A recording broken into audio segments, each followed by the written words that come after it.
I keep coming back to those ideas of playfulness and time to think, but also the opportunity to make mistakes and errors and just go a completely false way and just bang your head against the wall and then come back and maybe find a completely unexpected new solution.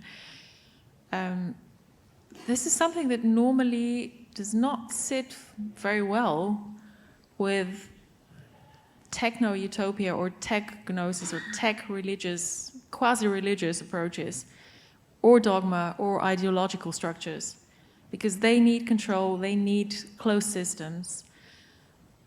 And here is where I see a very big opportunity for us to constantly keep rethinking that relationship between the organic structures and the technical structures, the structures that we actually have come to learn to compute through the logic of algorithms, through the logic of iteration, through the logic of chaos and then order emerging in the system.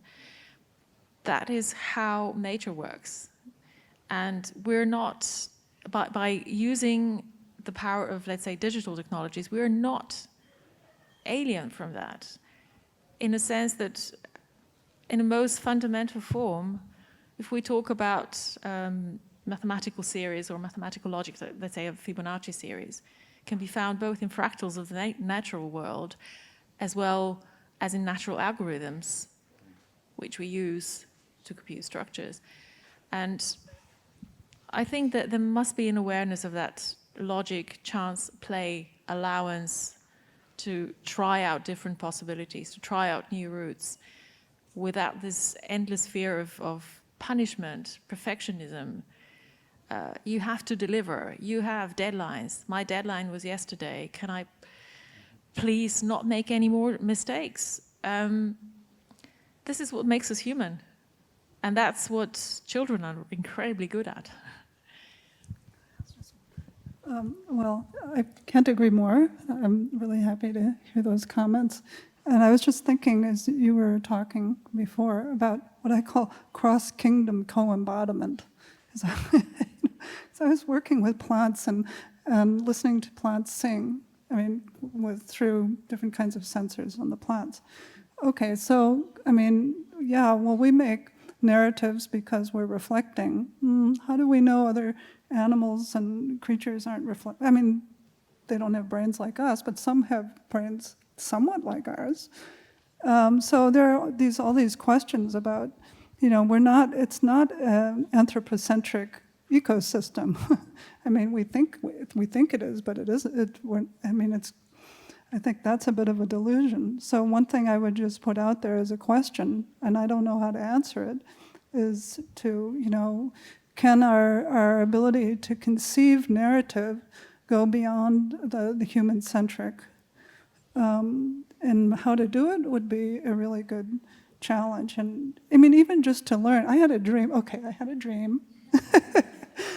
a couple weeks ago that I was in this very tall building, probably in Singapore, and there were two groups of scientists.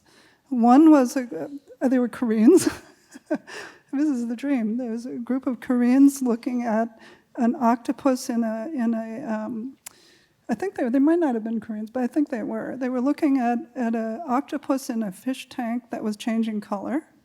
And then in the other room, it was, I think actually they were Germans, now that I think about it, who were studying a wild cat. Both of them were changing colors to adapt to the environment, colors and shape.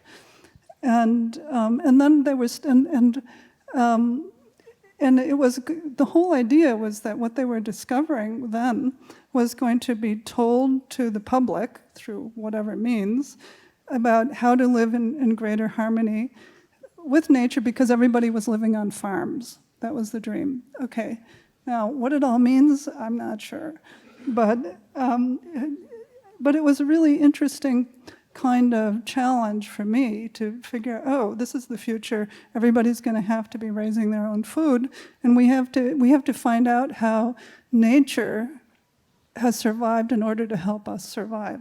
How do we learn what that is? I don't know, but my dream gave me an insight.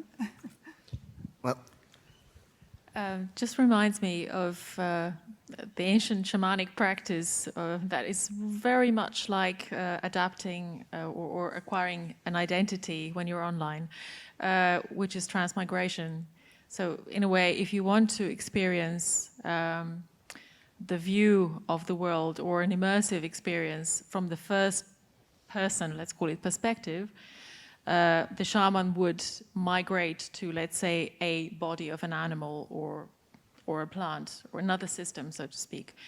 But this is what we do with digital technologies, what we do with social media platforms. We create another sense of self. Whether we use that to our advantage and to increase our experience of what it means to be in someone else's shoes, whether that's a person, a system, an ecology, another animal, that's a big question. But the question has been around for a very long time. well, it's good that two things came up. One is question and one is an octopus. Because yesterday we came to the conclusion that we have to found the Octopus University. And the octopus is around all the time. Yeah, so I think we are on a good path.